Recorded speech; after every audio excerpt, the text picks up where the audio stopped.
श्री शिवाय नमस्तुभ्यम। दोस्तों, आप सभी लोग जानते हैं कि सीहोर तथा में कुबेरेश्वर धाम रुद्राक्ष महोत्सव में पंडित जी ने दो ऐसे सबसे बड़े उपाय बताए हैं जो कि बिल्कुल नए उपाय हैं, और ये उपाय ऐसे हैं जो कि हर किसी को काम आने ही आने हैं। जिसमें से सबसे पहला उपाय तो ये है कि अगर आपकी घर में धन की, पैसों की बहुत ज्यादा कमी है, आपका मकान बन रहा है, आप मकान नहीं बना पा रहे हो, आप कोई चीज खरीदना चाहते हो वो खरीद नहीं पा रहे हो क्योंकि पैसों की कमी है, या व्यापार धंधा सही नहीं चल रहा है, घर में सीधी सी बात है धन की बहुत ज्यादा कमी आ रही है, तो पहला उपाय तो इसका है। और दूसरा उपाय इस चीज का है कि अगर आपकी घर में किसी भी प्रकार की दुख और परेशानी चल रही है जिसका आपको कारण भी नहीं पता है, आपने बहुत उपाय करके देख लिए, बहुत व्रत करके देख लिए, जब भी आपकी वह दुख और परेशानी दूर नहीं हो रही है, तो आपको आज के ये दोनों उपाय जरूर सुनने चाहिए, क्योंकि ये दो उपाय पंडित जी ने बिल्कुल नए नए बताए हैं। और अगर आप इन उपाय को कर लेते हैं तो निश्चित ही आपके जीवन से सारी दुख और परेशानियां तो दूर होगी होगी, साथ ही में जो धन की समस्या है वो भी दूर हो जाएगी, आपसे माता लक्ष्मी जी प्रसन्न हो जाएंगी। तो दोस्तों, सबसे पहले हम लोग धन प्राप्ति के उपाय के बारे में बात करते हैं कि पंडित जी ने रुद्राक्ष महोत्सव में कौन सा वह उपाय है जो कि बिल्कुल नया बताया है धन की प्राप्ति के लिए, माता लक्ष्मी जी के आशीर्वाद के लिए।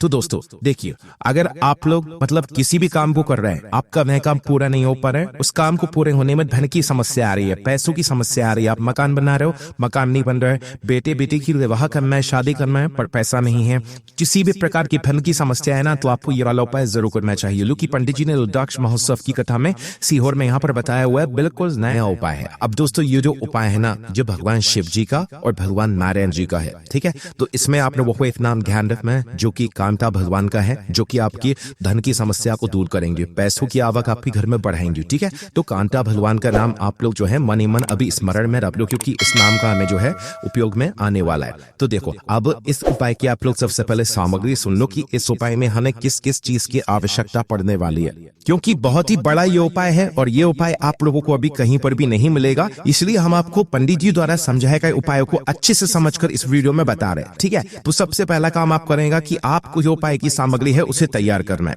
उससे पहले हम लोग ये समझ लेते हैं कि इस उपाय को करना किसको है और इस उपाय को किस समय करना है। तो देखिए, इस उपाय को जो है घर के सभी सदस्यों को करने की जरूरत नहीं है। घर का कोई भी एक बड़ा सदस्य, चाहे वो माताएं बहनें हो, चाहे वो कोई पुरुष हो, कोई भी इस व्यक्ति को कर सकता है, मतलब वह घर का बड़ा सदस्य होना चाहिए और घर का कोई एक व्यक्ति ही इस उपाय को करेगा। इस बात का भी आप लोग ध्यान रखना। अब इस उपाय को करना किस समय है, तो यहाँ पर हम आपको बता दें कि इस उपाय को आप लोगों को मुख्य रूप से सुबह के समय करना है। कब करोगे? सुबह के समय करोगे। पर किसी कारणवश आप लोग सुबह के समय नहीं भी कर पाते हो ना, तो शाम के समय प्रदोष काल में भी आप लोग इस वाले उपाय को कर सकते हो, है ना। तो देखो, उपाय की सामग्री क्या है वो सुनो। देखो, इस उपाय में आप लोगों को एक बिलपत्र की आवश्यकता पड़ेगी, एक शमी पत्र की आवश्यकता पड़ेगी, एक श्वेत पुष्प मतलब एक सफेद फूल की आवश्यकता पड़ेगी और एक लाल फूल की आवश्यकता पड़ेगी, ठीक है। अब यहाँ पर हम आपको बता दें, सफेद फूल वो लेना जो भगवान शिव जी की शिवलिंग पर समर्पित होता हो, और लाल फूल आप लोग कोई सा भी ले सकते हो जो भगवान शिव जी की शिवलिंग पर समर्पित होता हो, जिसमें से उदाहरण के लिए आप चाहो तो गुलाब का फूल ले सकते हो क्योंकि वो लाल होता है, पर एक फूल आपको लाल कलर का लेना है और एक सफेद कलर का लेना है, एक बेलपत्ती और एक शमी पत्र, तो आप लोगों को हमने बता ही दिया है ना। तो ये चार तरह की सामग्री है जो कि इस उपाय में प्रयोग होगी। अब इस उपाय को आप सुबह कर रहे हो चाहे शाम को कर रहे हो, मुख्य रूप से सुबह ही करना है, ठीक है। कोशिश पूरी यही होनी चाहिए कि हम इस उपाय को सुबह कर लें। शाम के समय आप लोग मतलब किसी कारणवश अगर सुबह न कर पाओ उस उपाय को, तो आप शाम को कर सकते हो। अभी आपके मन में यह प्रश्न भी आ रहा हो कि भाई इस उपाय को हमें करना किस दिन है, तो देखो, इस उपाय को आप किसी भी विशेष दिन पर कर सकते हो, और अगर आपको थोड़ी जल्दी है, आपकी जीवन में दुख और परेशानी ज्यादा है, धन की समस्या बहुत ज्यादा है, तो आप लोग इस उपाय को किसी भी दिन कर सकते हो, ठीक है। पर अगर आप लोग किसी विशेष दिन पर इस वाले उपाय को करोगे ना, तो निश्चित ही आपके जीवन में आपको बहुत ज्यादा इस फल की प्राप्ति होगी। तो देखो, आपने इन चारों सामग्रियों को तैयार कर लिया है। प्रातः काल सुबह सुबह शुद्ध होकर स्नान करके आप लोग इस वाले उपाय को कीजिएगा, और चारों सामग्रियों को लेकर क्या हमें सिर्फ उपाय को करने के लिए जाना भगवान शिव जी के मंदिर में? नहीं, अपने साथ में कुछ पूजन सामग्री भी जरूर लेकर जाना, जैसे कि 1 लोटा जल, और जो भी पूजन सामग्री आप अलग से लेकर जाना चाहो वो लेकर जा सकते हो, ठीक है। पर कम से कम 1 लोटा जल तो जरूर लेकर जाना, क्योंकि हमें भगवान शिव जी को यह नहीं दिखाना है कि हम अपने मतलब के लिए उनके पास जा रहे हैं, हमें भगवान शिव जी की पूजन अर्चना के साथ में ही ये वाला उपाय करना है, ठीक है। और शाम के समय प्रदोष काल में उपाय कर रहे हो तो अपने साथ में एक शुद्ध देसी गाय की घी का गोल बत्ती का घी का दीपक लेकर जाना। वह दीपक आप आटे का तैयार कर सकते हो, मिट्टी का लोगे तो मैं दीपक लेना पड़ेगा। इससे अच्छा यही है कि एक छोटा सा मीडियम साइज का आटे का दीपक तैयार करके उसके अंदर गोल बत्ती लग के शुद्ध देसी घी डालकर आप जो है उस दीपक को बनाकर ले जाओ और अपने उपाय की सामग्री ले जाओ इस उपाय को करने के लिए, ठीक है। तो जैसे ही आप भगवान शिव जी के मंदिर में पहुंचते हो, कि चाहते से हमें ये वाला उपाय करने लगना है, नहीं, पहले आपको अपनी पूजन अर्चना करना है। अगर 1 लोटा जल लेकर गए हो तो 1 लोटा जल शिव जी पर चढ़ाना है। पूजन सामग्री और भी जो लेकर गए हो, पूजन थाली तैयार करके लेकर गए हो, तो उससे पूरी पूजन जो है आप लोगों को भगवान शिव जी की शिवलिंग की कर लेना है। जैसे ही आप लोगों की पूजन हो जाती है, उसके बाद में आप लोगों को ये वाला उपाय करना है। उसी तरीके से शाम के समय की बात करें तो शाम के समय जो आप दीपक तैयार रख के लेकर गए हुए हो, उस दीपक को आप लोगों को क्या करना है कि सबसे पहले भगवान शिव जी के मंदिर में बैठकर जलाना है ना। वो जो दीपक आप लोग जलाओगे वो घर से जलाकर नहीं लेकर जाना है, मंदिर में बैठकर ही जलाना है और अपनी माचिस से जलाना है। किसी और की माचिस मत लेना, वरना उपाय का फल उस व्यक्ति को मिल जाएगा। तो अपनी माचिस से आप अपना ये जो दीपक है इसे अच्छे से जला लीजिएगा और शिवलिंग के पास में रख दीजिएगा। शिवलिंग के इतना पास में मत रखिएगा कि शिव जी को आंच लगी, थोड़ी सी दूरी बनाकर, है ना। और आप चाहो तो इस दीपक से आरती उतार कर भी शिव जी की शिवलिंग के पास में इस दीपक को रख सकते हो। उसके बाद में अब आप शिवलिंग के पास में बैठ जाओ, सामने ही बैठ सकते हो, आसपास ही बैठ सकते हो उपाय को करने के लिए, है ना। तो भाई अपने उपाय की पूरी सामग्री आप लोग निकाल लो, अपने सामने निकाल कर रख लो।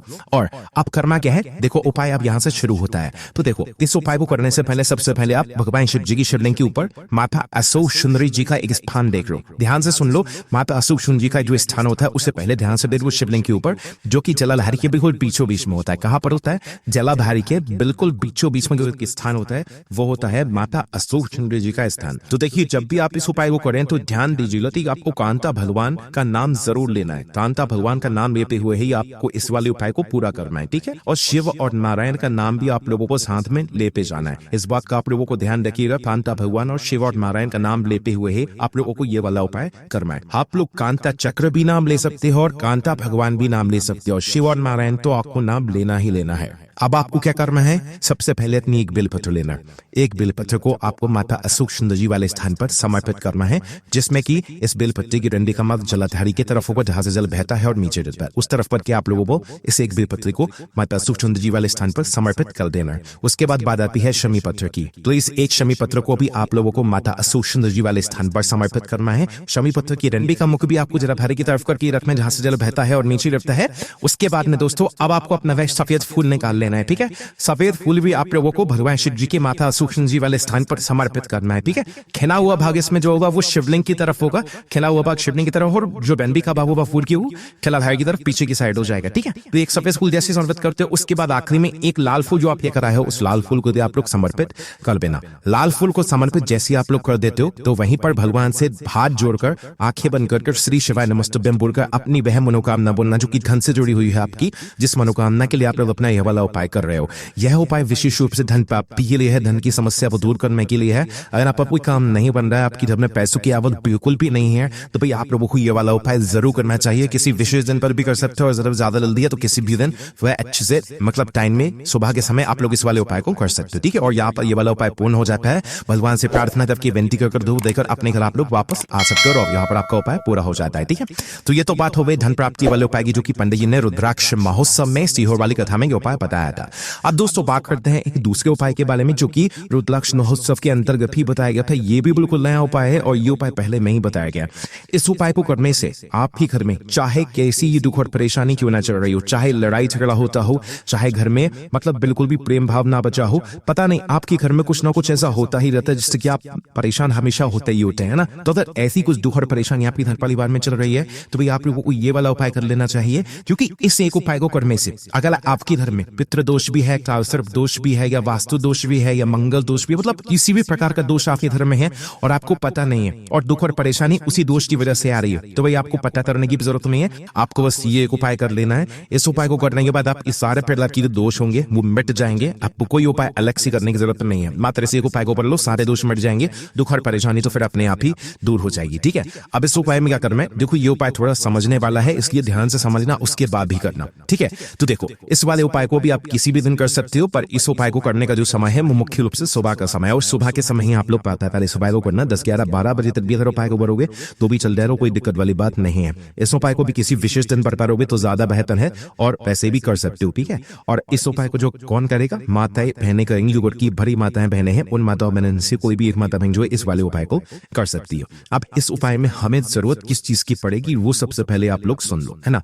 तो देखो इस उपाय में हमें सबसे पहली चीज जो आवश्यकता पड़ेगी वो एक लोटे जल की पड़ेगी, पर ये मेन चीज नहीं है। इसमें जो मेन सामग्री है वो है दोस्तों पीपल के पेड़ का पानी। अब आप कहोगे ये क्या होता है, तो इसलिए आपसे बोल रहे थे थोड़ा ध्यान से सुनना आप लोग, है ना।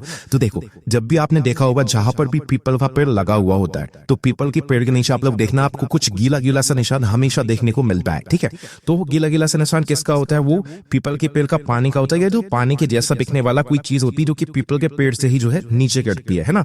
तो भी आपको करना क्या है, पीपल के पेड़ का वो हल्का सा पानी लेना है ना, हल्का सा पानी ना मिले जमीन पर क्या और वो गीला हो तो भाई आपको उसी को ले लेना है, ठीक है। क्योंकि इसकी माथा में एक बिंबी चाहिए, मतलब आपके हाथ में वो जो है स्पर्श हो जाए, आपका हाथ की उंगली गीली हो जाए, इतना हमें पीपल के पेड़ का वो पानी चाहिए, है ना। आप लोग थोड़ा समझ जाइएगा ऐसे, ठीक है। जो पानी होता है ये पीपल के पेड़ के ऊपर से ही गिरता है। आपने जहां पर पीपल का पेड़ देखा होगा नीचे हजारों गीले गीले से निशान देखे होंगे, तो वो पीपल के पेड़ का पानी ही होता है।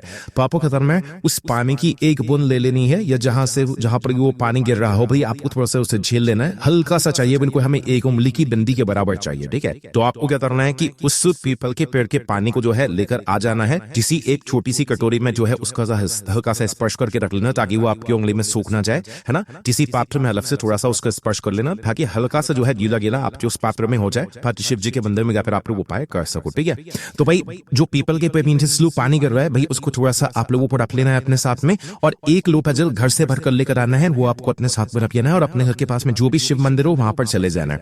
शिव जी के मंदिर में पहुंचकर शिवलिंग के पास में पहुंचकर भगवान के दर्शन करके शिव जी की शिवलिंग के पास में रखकर आप लोगों को ये वाला उपाय करना है। अब ध्यान से सुनो उपाय कैसे करना है। देखो पहले समझो कि इस वाली जो बिंदी है जो आप लोग पीपल के पेड़ का पानी लेकर आए हुए हो, इस पानी को हमें कहां पर लगाना है। इस पानी की मात्र हमें एक बिंदी लगानी है, पूरा पानी भी कहीं पर कुछ नहीं करना है। हल्का सा गीला गीला ऐसा भी अगर आपको जो है मिल जाता है पीपल के पेड़ से, तो भाई आपको उसे मात्र किसी भी पात्र में थोड़ा सा लेकर आ जाना है और अपनी उंगली को गीला कर लेना है, ठीक है। अपनी कोई सी भी एक जो शुद्ध वाली उंगली होती है, अच्छी वाली उंगली होती है जिससे हम टीका करते हैं, उस उंगली में आपको वह जो है पीपल के पेड़ का पानी थोड़ा सा लगा लेना है। लगाने के बाद फिर तब में आपने देखा होगा जब हम शिव जी पर जल चढ़ाते हैं, शिव जी पर जल चढ़ाने के बाद वो पूरा जलाधारी से होता है, वो जलाधारी से नीचे गिरता है। तो जलाधारी से जब वो नीचे गिरता है तो भाई जलाधारी जितनी मोटी होती है उतना ही मोटा वह आखिरी का भाग होता है। तो आप ये समझो कि भाई जलाधारी में से जहां से जो आखिरी भाग है जलाधारी का, जहां से जल नीचे गिर रहा है भाई उस भाग में शिवलिंग की जलाधार जितनी मोटी होगी उतना वह मोटा भाग हुआ। तो भाई आप लोगों को मात्र उस आखिरी भाग के बिल्कुल बीचों बीच में अपनी इस बिंदी को लगाना है जो कि आप पीपल के पेड़ के पानी से लाए हुए हो, ठीक है। तो पीपल के पेड़ के पानी में अपनी उस उंगली को थोड़ा सा लगाकर अपनी उंगली को गीला करके आपको क्या करना है कि जो जलाधारी होगी, जलाधारी के जो आखिरी भाग होगा जहां से जल बिल्कुल नीचे गिरता है, तो भाई उसी भाग में आप लोगों को जो है बीचों बीच में बिल्कुल यह बिंदी लगा देनी है। हमें पता है कुछ लोग नहीं समझ पा रहे हैं, तो आप लोग ये ध्यान से देखो कि आप सामने की तरफ बैठे हो और सामने की तरफ आप लोगों को जलाधारी का वो आपकी भाग दिख रहा होगा, ठीक है। जितनी मोटी जलाधारी होगी उतना मोटा आप लोगों को वह भाग दिख रहा होगा, है ना। तो भाई उस मोटे भाग के बिल्कुल बीचों बीच में जलाधारी के वह आखिरी मोटे भाग के बिल्कुल बीचों बीच में आप लोगों को इस बिंदी को लगा देना है, जो बिंदी का पानी आप लोग जो है पीपल के पेड़ से लाए हुए हो, ठीक है। तो उस एक बिंदी को आपको मात्र उस